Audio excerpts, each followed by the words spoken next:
No one ever thinks it will happen to them. Not at the beginning. Not when everything still feels real, stable, secure. Because cheating doesn't usually start with a clear sign. It starts with a shift. Something subtle. Something you can't fully explain, but you feel it. A change in tone, in energy, in presence. And the most dangerous part? You don't trust it at first. You tell yourself you're overthinking, that you're being insecure, that there's a logical explanation you just haven't figured out yet. And while you're trying to make sense of it, the pattern continues.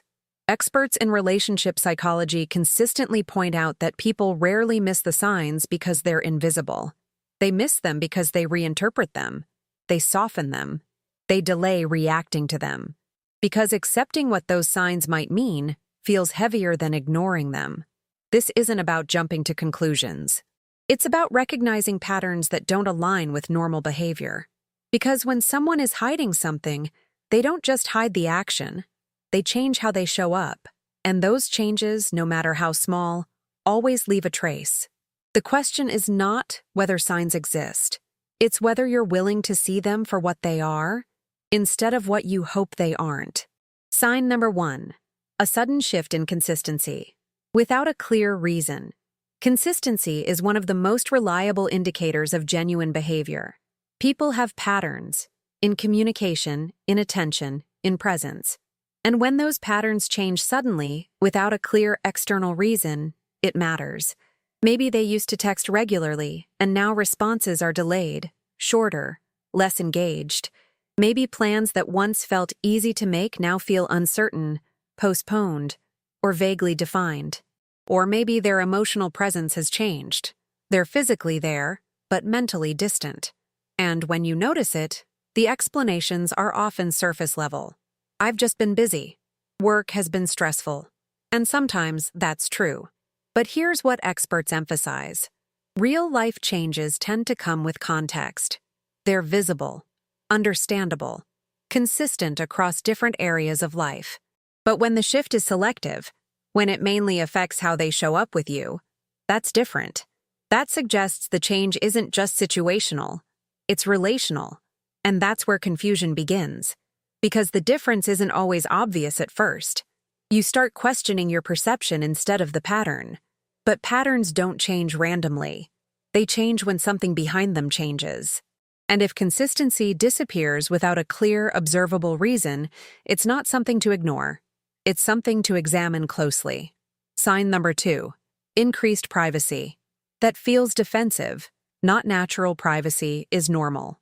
Everyone has a right to personal space, personal conversations, personal boundaries. But there's a difference between natural privacy and defensive secrecy. And that difference is often felt before it's explained. Suddenly, their phone is always face down. Notifications are silenced or hidden. They take calls in another room.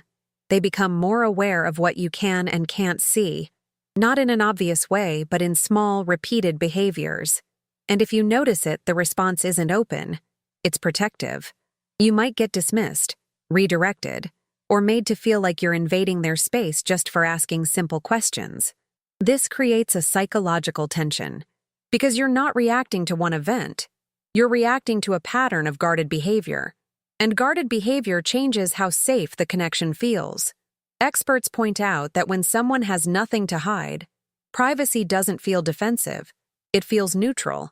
But when there's something being concealed, even small interactions can feel charged, controlled, managed. And over time, that creates distance. Not just physically, but emotionally. Because trust isn't just built on what you see. It's built on what you don't have to question. And when everyday behaviors start feeling like they need explanation, that's when something deeper may be happening beneath the surface. Sign number 3. A shift in emotional availability that doesn't match the situation. One of the most overlooked signs isn't behavioral. It's emotional. The way they feel toward you starts to change. Not in a dramatic, obvious way, but in small, consistent shifts. Conversations lose depth. Affection becomes less natural, more mechanical. Moments that used to feel connected now feel distant, like something is missing but you can't quite define what it is. And the confusing part is this. Nothing specific happened to explain it. No major fight. No clear breakdown. Just a gradual reduction in emotional presence. Experts highlight this as a key indicator because emotional energy doesn't just disappear, it gets redirected. If someone is investing attention, excitement, and emotional engagement somewhere else, there's less available to sustain the same level of connection with you. And that creates a gap. You might try to close it, be more attentive, more understanding, more patient, but the response doesn't fully match your effort, and that imbalance grows. Because emotional availability isn't just about being physically present, it's about being mentally and emotionally engaged. If that engagement consistently declines without a clear reason, it's not random. It's a shift in where that energy is going. And ignoring that shift doesn't make it disappear. It just delays understanding it. Now here's where most people get stuck. Not in recognizing the signs, but in interpreting them. Because each of these behaviors, on its own, can have a reasonable explanation. Stress, work, personal issues, timing. And that's what makes this so difficult. You're not looking at one undeniable event. You're looking at a pattern that could be explained or could mean something deeper. And your mind naturally chooses the explanation that feels less painful. You give the benefit of the doubt. You wait for more clarity. You tell yourself you need more evidence before drawing conclusions. But experts warn about this exact moment. Because waiting for absolute certainty often means waiting until the situation becomes undeniable. And by then, the emotional impact is already significant. The goal isn't to accuse, it's to observe. To step back and look at the consistency of what's happening, not just isolated moments. Because patterns tell a clearer story than individual events. And if multiple shifts are happening at the same time, in consistency, in privacy, in emotional availability, that's not coincidence. That's alignment. And alignment always points to something real. There's another layer most people don't consider. How your own perception starts changing during this process. You become more alert, more observant. You notice details you didn't pay attention to before. And instead of trusting those observations, you start questioning them. You wonder if you're being paranoid, if you're reading too much into things, if your emotions are distorting reality. And that internal conflict becomes exhausting. Because now you're not just trying to understand what's happening, you're trying to understand whether your understanding is valid. This is where clarity breaks down. Not because the signs aren't there, but because your confidence in interpreting them weakens. Experts often point out that prolonged exposure to inconsistent behavior can create exactly this effect. It destabilizes your sense of certainty. You start relying more on their explanations than your own observations. And that shifts the power dynamic. Because instead of evaluating what you see, you're waiting to be told what it means. But your perception isn't random. It's built on patterns your mind is detecting over time. And when those patterns consistently feel off, that feeling deserves attention, not dismissal. It's important to understand something clearly. These signs don't automatically prove cheating, but they do indicate that something in the relationship is no longer aligned. And that alone matters. Because whether the cause is infidelity, emotional withdrawal, or something else entirely, the impact is the same. A breakdown in trust, stability, and connection. And relationships don't sustain themselves in that state. They require clarity to function. Without it, everything becomes uncertain. Communication becomes strained. Interpretation replaces understanding. And over time, that uncertainty creates distance that's difficult to reverse. So the focus shouldn't be on proving something immediately. It should be on recognizing that the dynamic has changed. That what once felt stable now feels inconsistent. And that inconsistency needs to be addressed, not ignored. Because unresolved patterns don't stay neutral. They evolve. They deepen. They shape how both people show up. And if they're left unchecked, they eventually define the relationship itself. So, what do you actually do when you notice these patterns? Not react impulsively, not accuse without clarity, but also not ignore what's happening. The key is to move from assumption to observation. Instead of asking, "Are they cheating?" ask, "What has consistently changed?" Focus on behavior, not conclusions.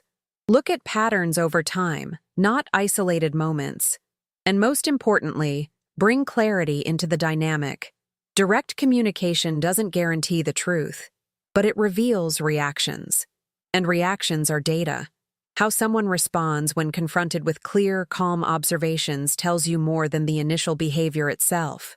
Do they engage? Deflect? Dismiss? Become defensive?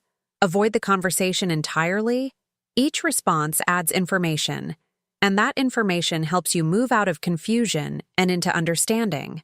Because staying in uncertainty is what prolongs the situation. Clarity, even if uncomfortable, moves things forward. And forward is always better than stuck. At the core of all of this is one question most people avoid.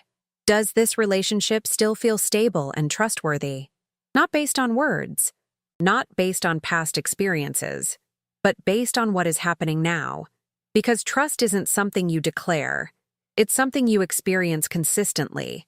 It shows up in behavior, in communication, in presence. And when those elements start to shift, trust doesn't disappear all at once. It erodes gradually, almost quietly, until one day, you realize you're no longer feeling secure in something that once felt solid. And that realization is important. Because relationships don't require perfection, but they do require reliability. A sense that what you see aligns with what is. And if that alignment breaks, the relationship needs attention, not avoidance. Because ignoring the erosion of trust doesn't preserve it. It accelerates the loss of it. Here's the final piece experts emphasize. Clarity is more valuable than comfort. Because comfort can exist in denial, in avoidance, in choosing not to fully see what's in front of you. But clarity, even when it's uncomfortable, gives you direction. It allows you to make decisions based on reality instead of uncertainty. And that's where your control actually is. Not in controlling what the other person does, but in deciding how you respond to what you observe. Whether you stay, question, confront, or walk away. That decision should come from awareness, not confusion. Because confusion keeps you stuck. It delays action. It prolongs situations that are already unstable. But once you see patterns clearly, you move differently. You stop waiting for things to make sense on their own. You start creating clarity yourself. And that shift, from passive observation to active awareness, is what changes the outcome. If any of these signs felt familiar, don't just ignore that. Comment below which one stood out to you the most. And if you want more breakdowns like this, real patterns, real psychology, no filters, make sure to subscribe. Because the next thing we're going to talk about might completely change how you read people.